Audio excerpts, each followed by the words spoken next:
وحده لا شريك له وأشهد أن محمدا عبده ورسوله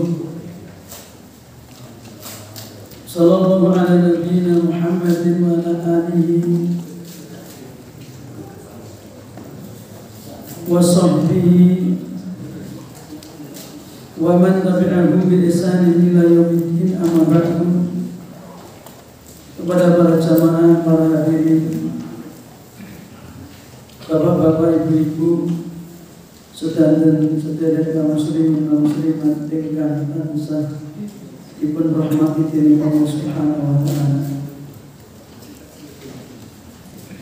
Alhamdulillah, pada kesempatan malam hari ini kita melanjutkan kembali taklim kita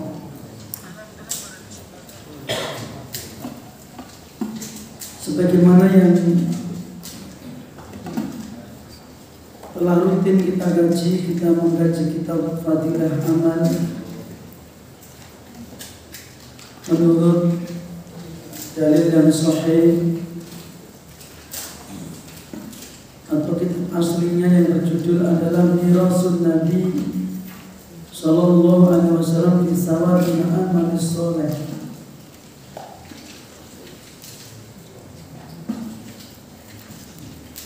Kita mencari warisan Nabi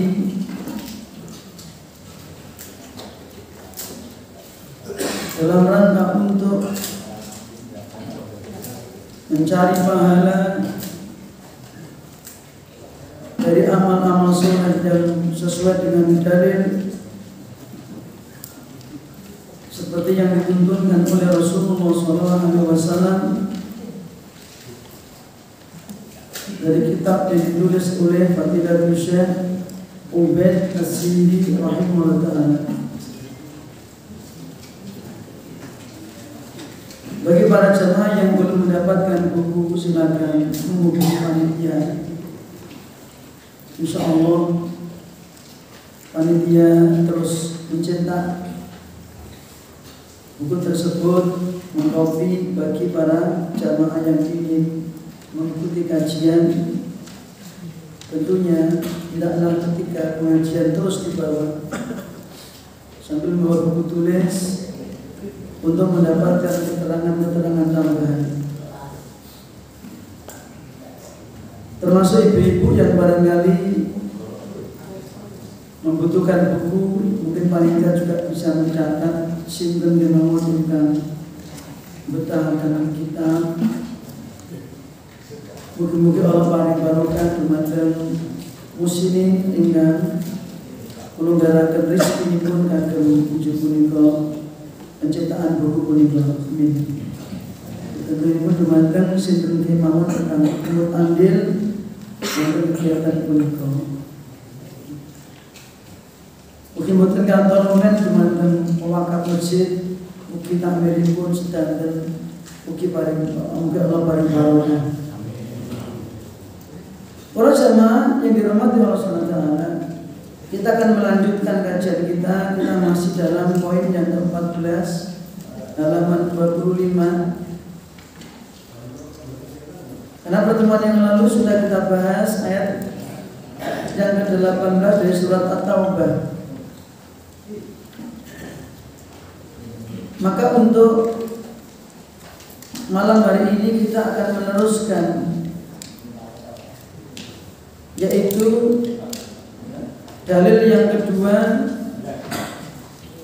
yang dinukil oleh Fadilatul Syekh Ubaid As-Sindi tentang keutamaan berdiam di masjid, duduk di dalamnya untuk suatu kebaikan. Bagaimana penjelasannya? Mari kita simak. Tentunya karena beliau menukil ayat dalam Al-Quran, maka saya juga akan berusaha menjelaskan dari tafsirnya yang saya ambil dari tafsir Ibnu Katsir, seorang ulama tafsir yang bermadhab Syafi'iyah, yang tentunya sudah populer dan paling terkenal di negeri Indonesia ini. Jadi madhab Syafi'i. Dan di antaranya adalah seorang imam ahli tafsir yang fikihnya bermadhab Syafi'iyah adalah Al-Imam Ibnu Katsir. Yang kitab tafsirnya banyak dipuji oleh para ulama. Yang di antara tafsir yang terbaik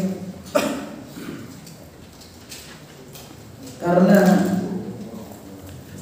beliau sebelum menjelaskan ayat-ayat, beliau menerangkan tentang runtutan kaidah dalam menafsirkan Al-Quran dalam kitabnya, yaitu Muqaddimah Tafsir Ibnu Katsir. Mulai dari ayat, tafsirkan dengan ayat, ayat dengan hadis, ayat dengan perkataan para sahabat, ayat dengan perkataan para tabi'in, juga ayat kemudian diterangkan dengan bahasa Arab. Itulah runtutan di dalam menafsirkan Al-Quran, dan ini ada pada tafsir Ibnu Katsir. Mari kita baca. Di dalam ayat ini para jamaah, surat An-Nur ayat yang ke-36 sampai yang ke-38. 3 ayat. Allah berfirman, fi buyutin adzinallahu an turfa'a wa yudkara fiha ismuhu yusabbihu lahu fiha bil ghudwi wal asal rijalun la tulhihim tijaratu wala bai'un an dzikrillah wa iqamis shalah wa ita'iz zakat yakhafuna yawman tataqallabu fihi al-qulub wal absar liyajziyahumullahu ahsana ma 'amilu wa yazidahum min fadlihi wallahu yarzuqu man yasha'u bighairi hisab. Apa arti dan maknanya? Fi buyutin, Allah mengatakan fi buyut, di rumah-rumah, artinya adalah para jamaah di rumah di Allah. Yang dimaksud dengan fi buyutin yaitu hiya hadhil masajid, seperti penjelasan Al-Imam Qatadah yang dinukil oleh Al-Imam Ibnu Katsir dalam tafsirnya, yaitu di masjid-masjid yang adzina amarallah, adzinallah artinya amarallah, yang Allah perintahkan. Ya, di masjid-masjid yang Allah perintahkan untuk apa? An-turfa'a. Mana an-turfa'a para jamaah artinya apa?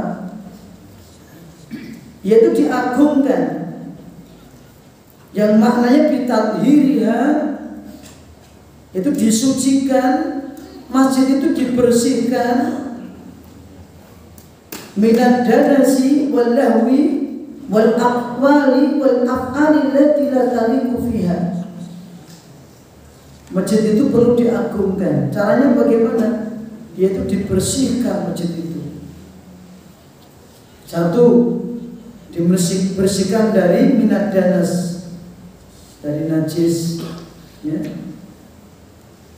Kemudian juga dibersihkan dari, yaitu apa? Minal lahwi,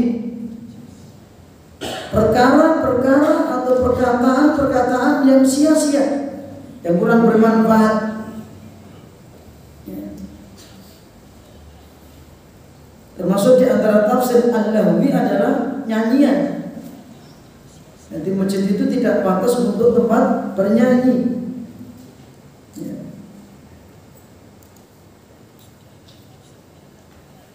Oleh karena itu, masjid dibersihkan dari seluruh perkataan ataupun perbuatan yang tidak pantas, allati la taliqu fiha. Ini seperti kama qala Ali bin Abi Talha an Ibnu Abbas, seperti perkataan seorang ulama tafsir yang bernama Ali bin Abi Thalhah yang sumbernya dari seorang sahabat yang bernama Ibnu Abbas. Ibnu Abbas adalah seorang ulama tafsir terkenal pada zaman sahabat dan dia adalah sepupu Rasulullah SAW. Ini para jamaah, masjid adalah tempat yang mulia. Maka dalam masjid itu Allah perintahkan agar kita mengagunkan masjid. Di dalam tafsir Ibnu Katsir diberikan contoh, beberapa contoh dan banyak sampai belasan bentuk-bentuk di dalam mengagungkan masjid, memuliakan masjid. Di antaranya adalah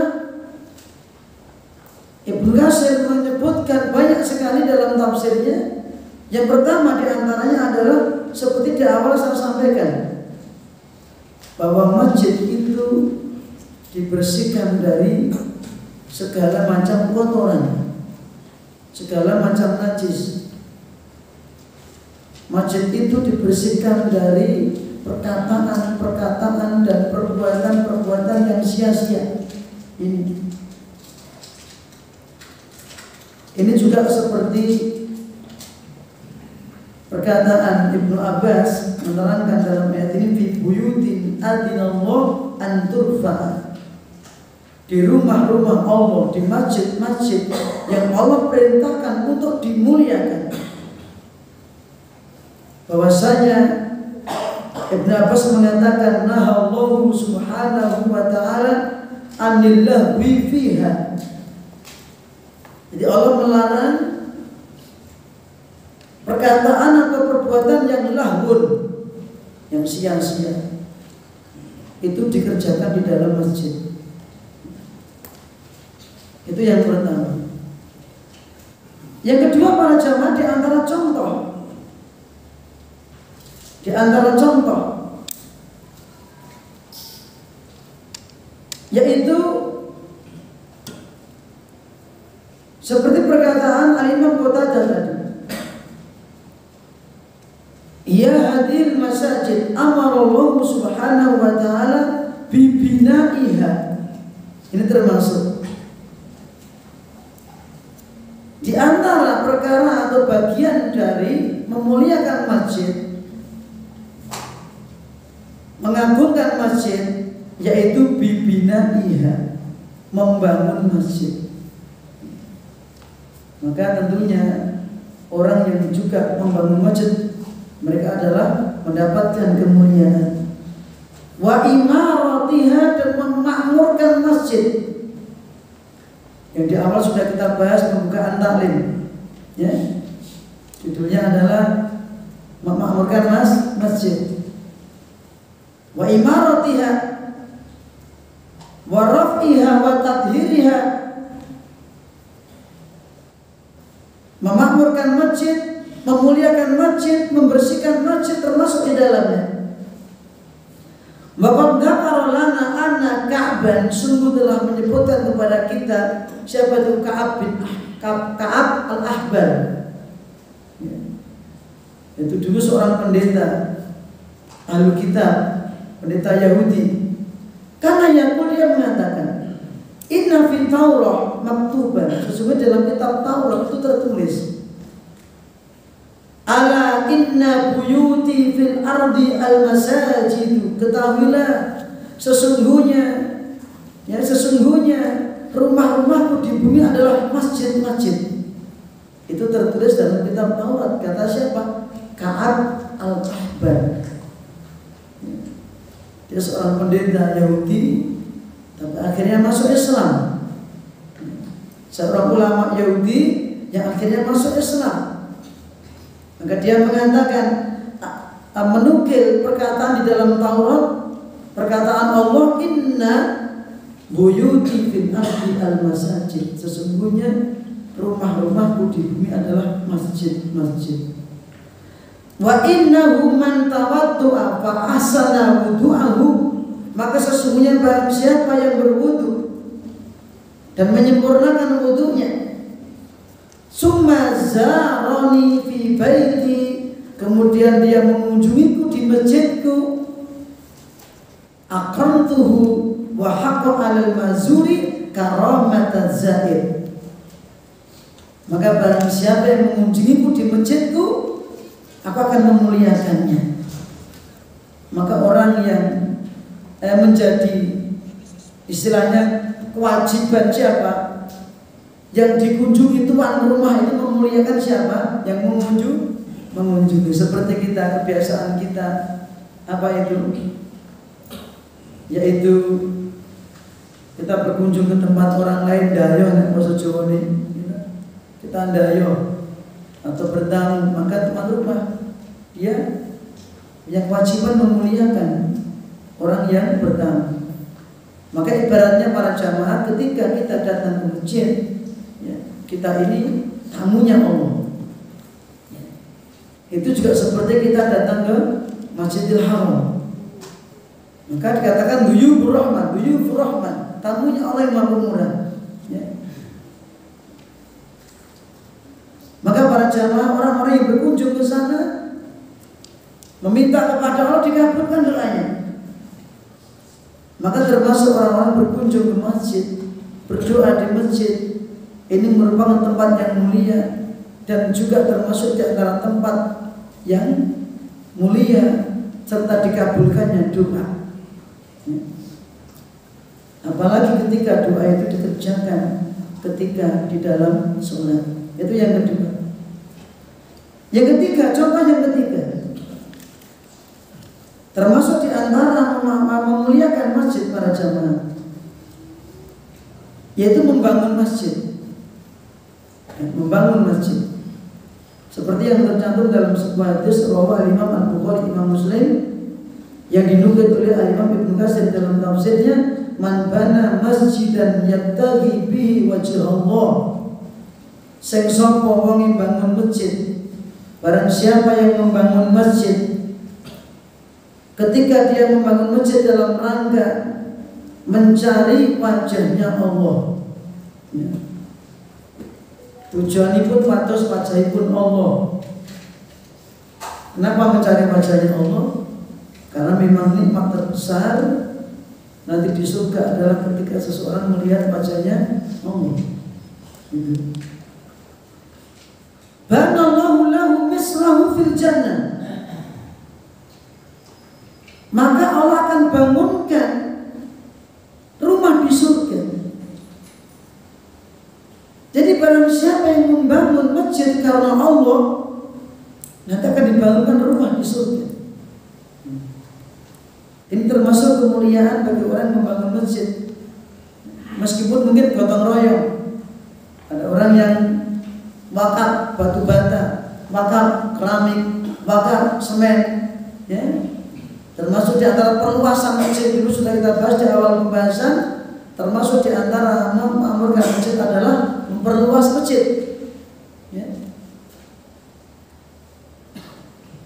Baik orang yang mewakafkannya, tanahnya, bangunan, termasuk orang yang termasuk merawatnya, bahkan sampai tukang sapunya, ya. Itu termasuk di antara orang-orang yang memakmurkan masjid. Ini yang ketiga. Contoh yaitu pengamalan di dalam ayat tersebut, adzinallahu an turfa'a, yang Allah perintahkan untuk diagungkan, dimuliakan, termasuk di dalamnya adalah membangunnya. Baik para jamaah dirahmati Allah, yang keempat, contoh yang keempat, di antara contoh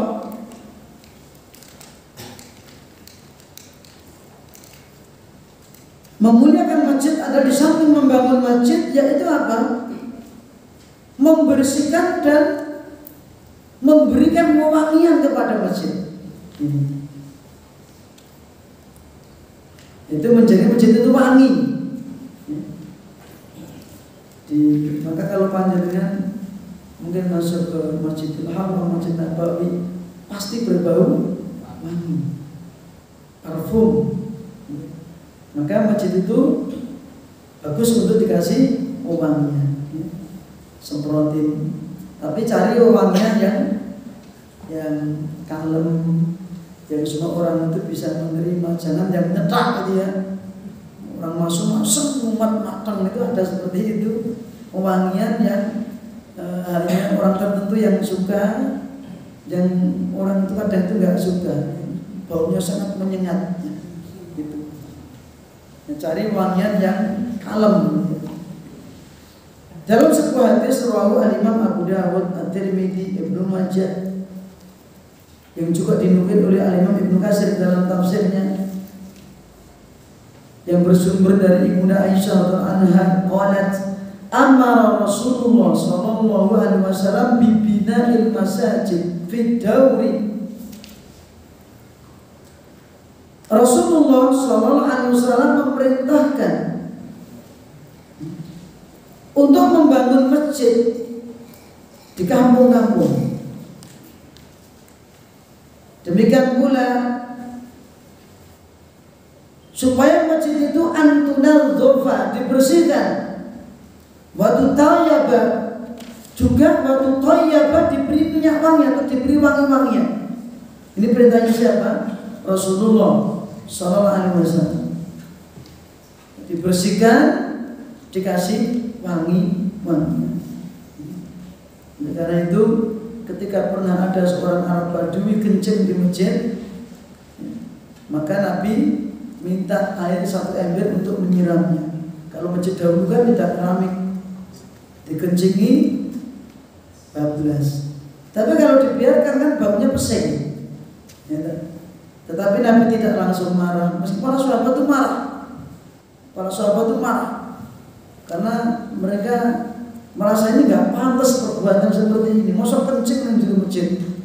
Tapi karena kebodohan orang Arab Badui tadi, maka Kanjeng Nabi memanggilnya dengan lemah lembut bahwa masjid itu tidak untuk seperti ini, tetapi masjid itu berzikir kepada Allah untuk sholat.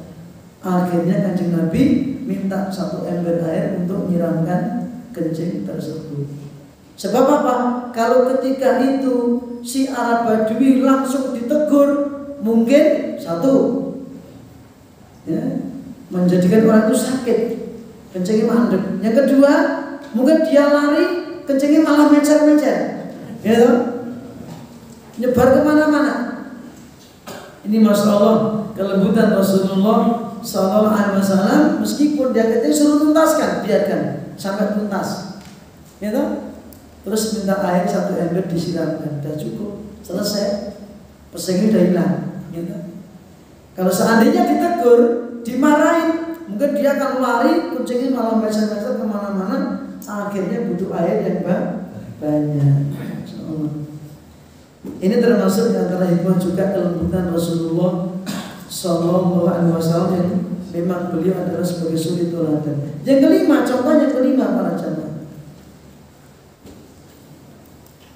di antara bentuk pengagungan atau pemuliaan kepada masjid, yaitu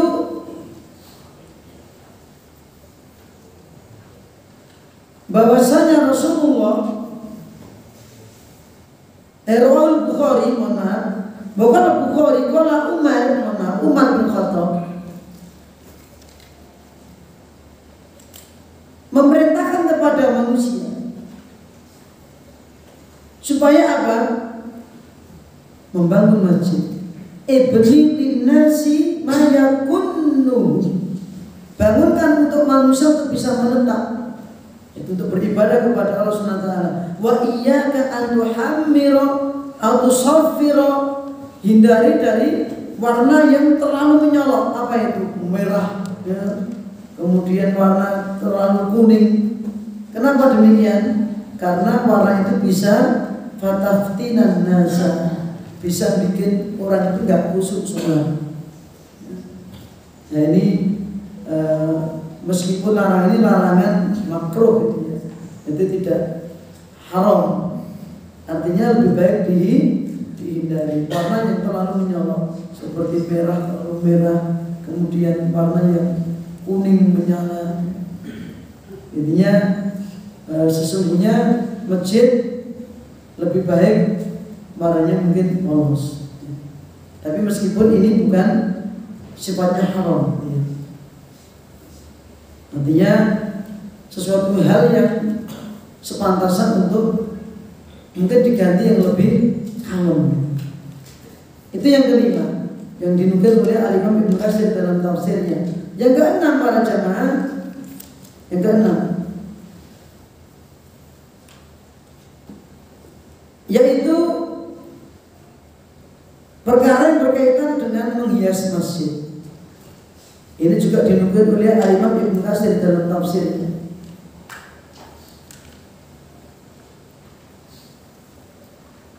Beliau nukil dari perkataan Ibnu Abbas radhiyallahu anhuma qala la tazakhrafannaha kama zakhrafatil yahud wa nasara.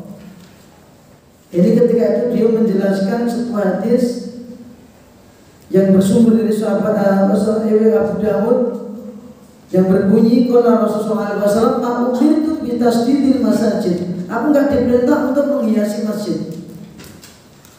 Ibnu Abbas mengatakan sungguh kalian akan menghiasinya seperti orang-orang Yahudi dan Nasrani. Artinya ini peringatan ya, jangan sampai kita itu mencontoh orang Yahudi dan Nasrani, yaitu menghias-hias masjid ya, yang sesungguhnya tidak perlu dan tidak ada gunanya. Artinya hiasan-hiasan yang berlebihan itu tidak ada manfaatnya. Ini termasuk di antara bagian apa itu? Memuliakan masjid. Artinya jangan sampai memberikan hiasan-hiasan masjid yang berlebihan. Yang terkadang menjurus kepada tabdzir, yaitu sia-sia yang tidak ada manfaatnya.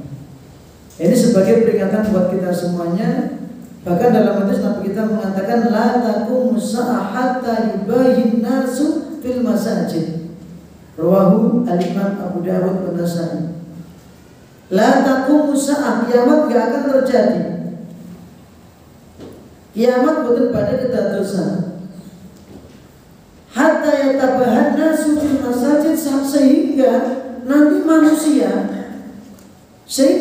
manusia mereka berbangga-banggaan di dalam membangun masjid, bermegah-megahan mereka.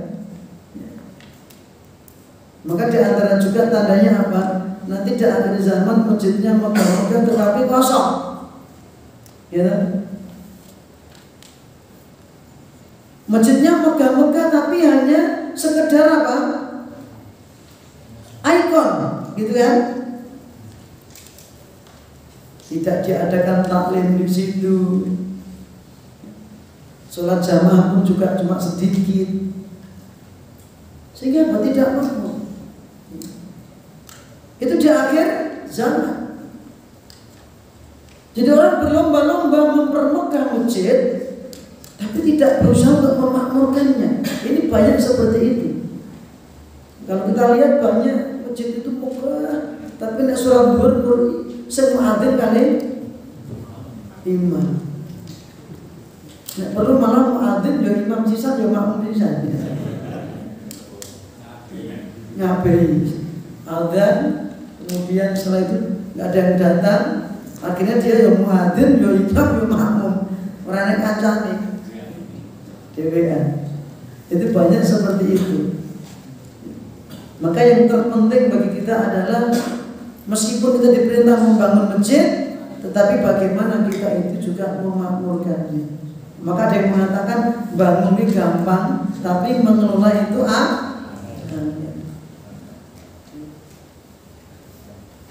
atau mungkin bangun itu mungkin juga sulit, tapi mengelola lebih sulit kan gitu. Tapi kenyataannya bahwa membangun itu mudah. Artinya apa? Orang berlomba-lomba ya membangun masjid. Dan memang mengharapkan pahala itu tidak salah. Program-program bangun masjid itu tidak salah, tidak salah. Kenapa? Orang yang berdonasi, wakaf itu mencari pahala. Tetapi setelah kita bangun, maka kewajiban kita untuk memakmurkan. Di antaranya apa? Menjaga di dalam masjid itu sholat 5 waktu. Ya. Kemudian di masjid itu diadakan taklim, sehingga hidup masjid itu. Di samping sholat, kemudian juga dipakai untuk baca Al-Quran, terus seperti itu. Digunakan untuk kegiatan-kegiatan yang memang tujuannya adalah untuk memakmurkan masjid.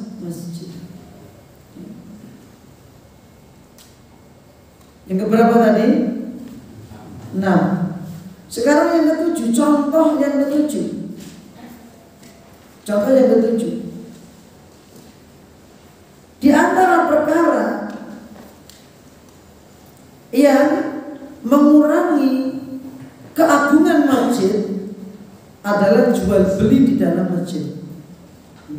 Jual beli di dalam masjid itu perkara yang mengurangi keagungan masjid, kesakralan masjid. Seperti yang tercantum dalam sebuah hadis yang bersumber dari An Amr bin Shu'aib an abihi an jaddihi qala naha Rasulullah sallallahu alaihi wasallam 'anil bai'i wal ibtiya'i fil masajid. Rasul melarang jual beli di masjid.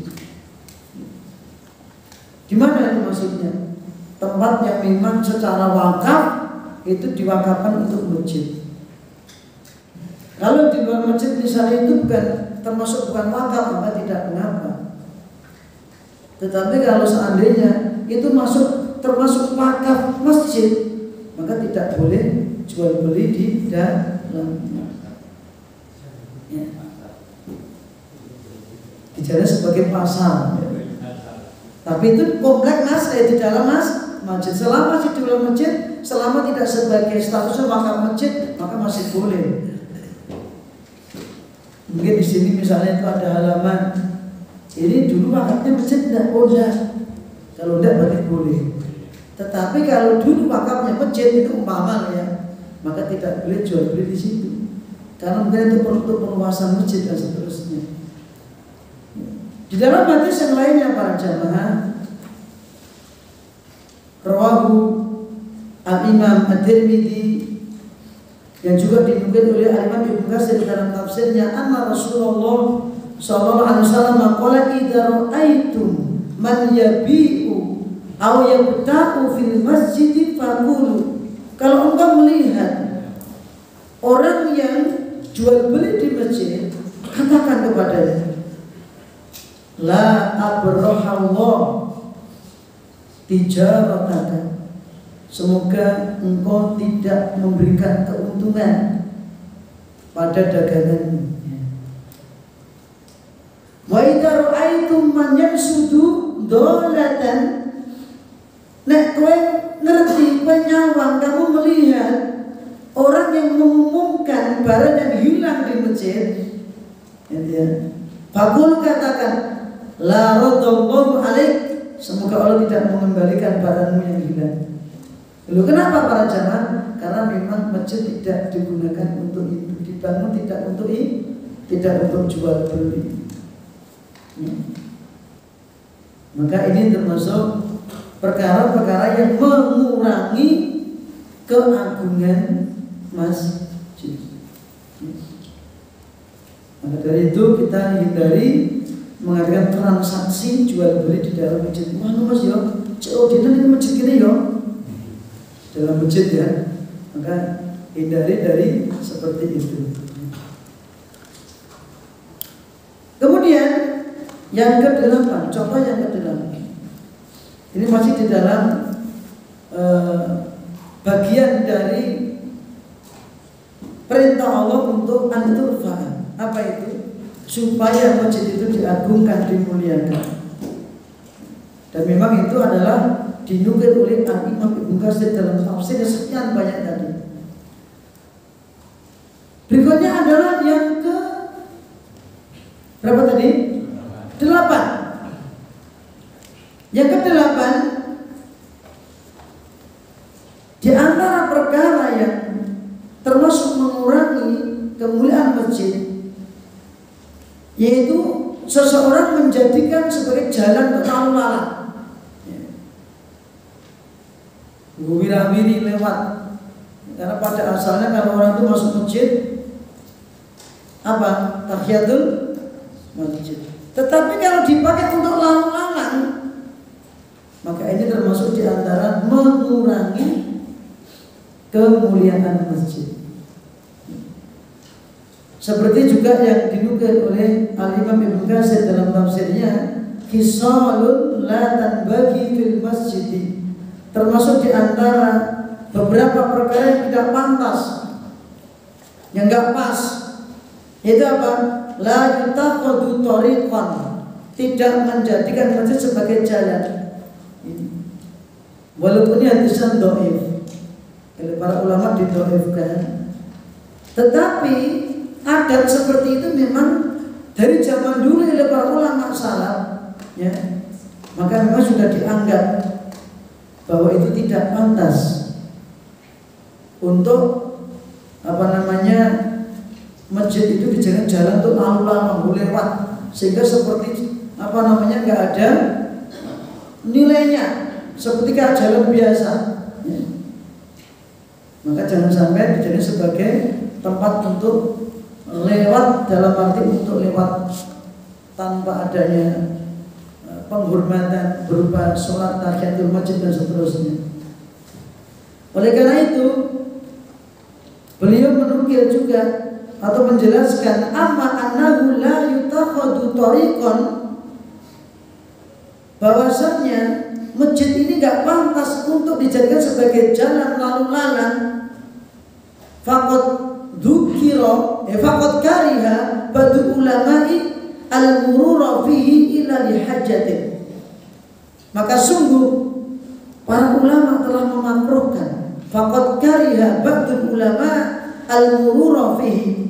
Para ulama memakruhkan orang itu lalu lalang di masjid illa lihajatin, kecuali memang betul-betul ada keperluan.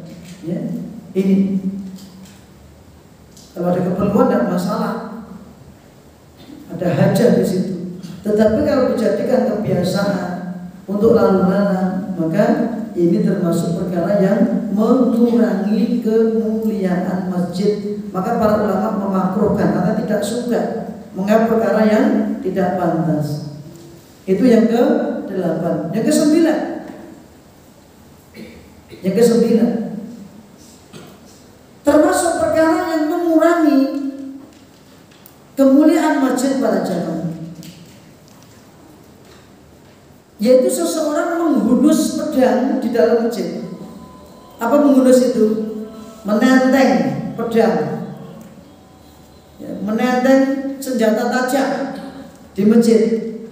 Maka itu tidak pantas. Oleh karena itu, ya, secara umum Kanjeng Nabi memerintahkan supaya ketika seseorang itu membawa pedang yang tajam itu disembunyikan atau ditutupi. Apa tujuannya? Biar tidak mengganggu atau menyakiti seorang muslim. Apalagi itu di dalam masjid, tempatnya orang beribadah.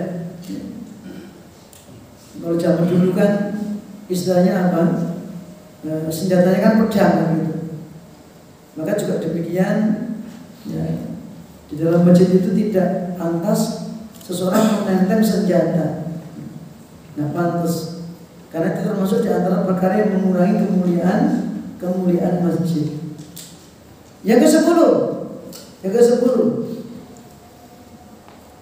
ke-10, para jamaah, di antara perkara yang dapat mengurai kehormatan masjid adalah yaitu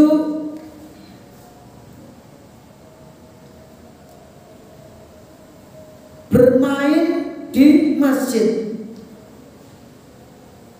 Bermain di masjid. Maka zaman dulu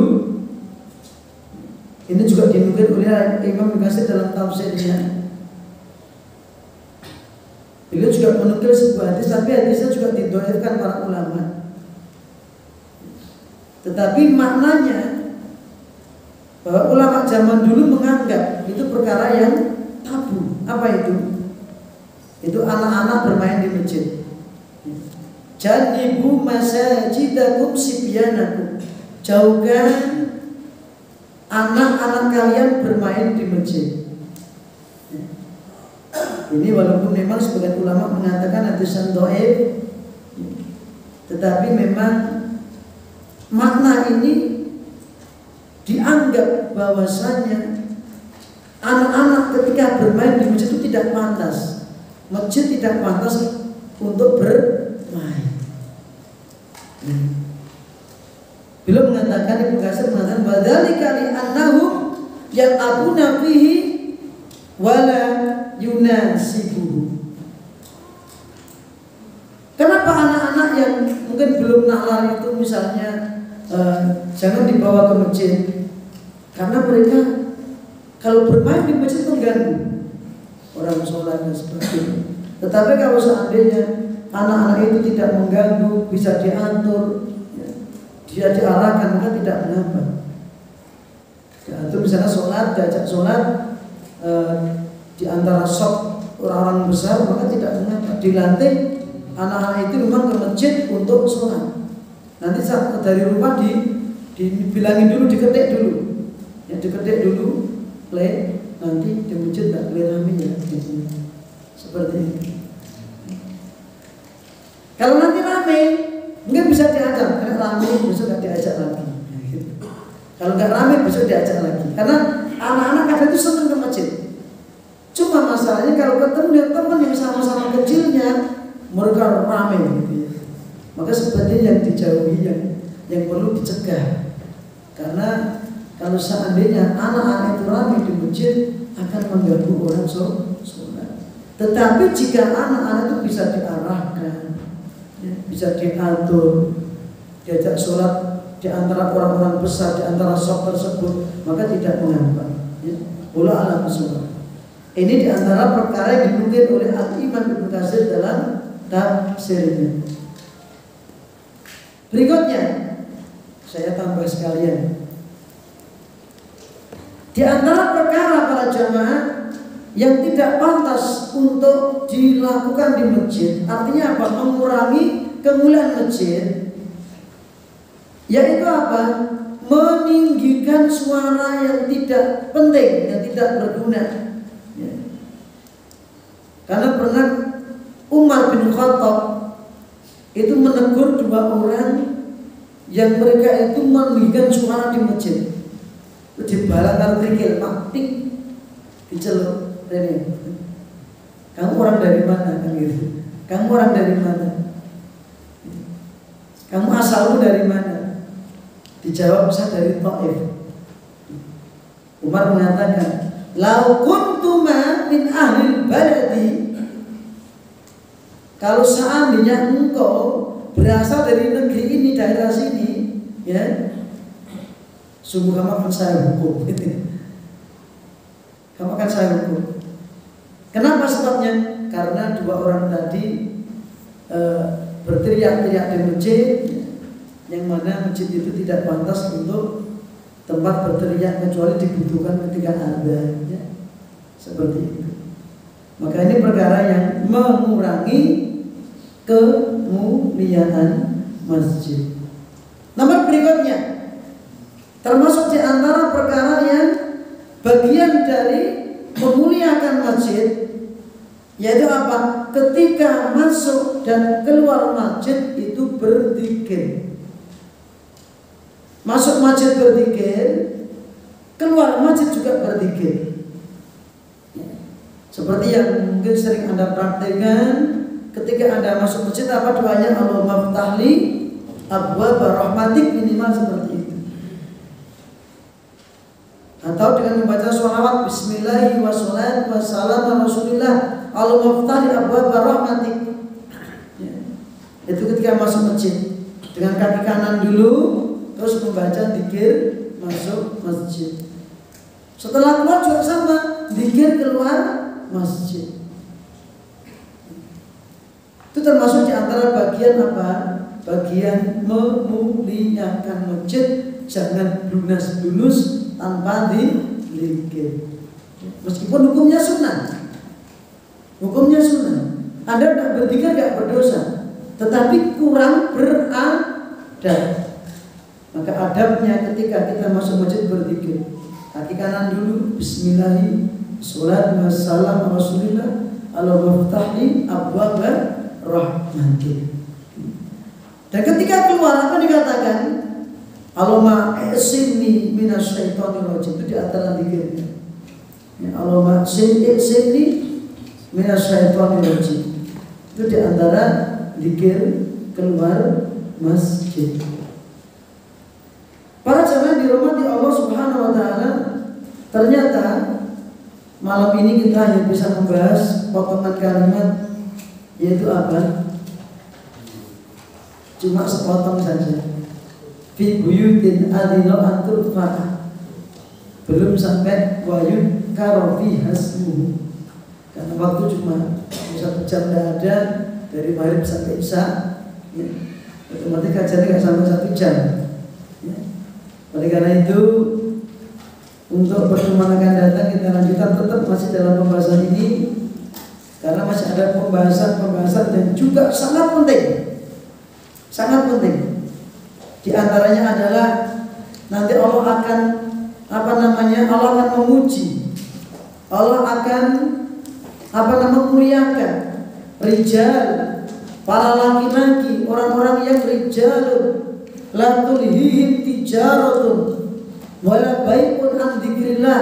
Itu laki-laki yang tidak ditipu atau tidak tertipu, disibukkan dengan berzikir kepada Allah. Siapa itu? Orang-orang yang memakmurkan masjid. Yang di antara tafsirnya nanti akan kita bahas, yaitu orang-orang yang ketika mereka di Madinah zaman dahulu, ketika mereka berdagang jual beli, tapi ketika akan dikumandangkan maka dagang itu ditutup, dibiarkan, dan tidak ada yang nyuri, tidak ada yang jaga. Ternyata budaya itu sudah ada sejak zaman dahulu sampai sekarang. Ya. Di sekitar Masjidil Haram, sekitar Masjid Nabawi, ya, ada banyak para pedagang-pedagang. Tetapi ketika akan dikumandangkan, mereka secara otomatis tokonya ditutup, ya, dagangan ditutupi, jadi tinggal begitu saja. Nah, negara mungkin terus kemudian kemana? Mereka para pedagang itu langsung menuju ke masjid untuk mengerjakan sholat berjamaah. Lebih luas insya Allah pertemuan akan datang kita bahas, masih dalam pembahasan ayat ini, yaitu judulnya keutamaan berdiam di masjid bagian yang ketiga. Bagian yang ketiga. Rampungnya kapan, Mas? Enggak ngerti.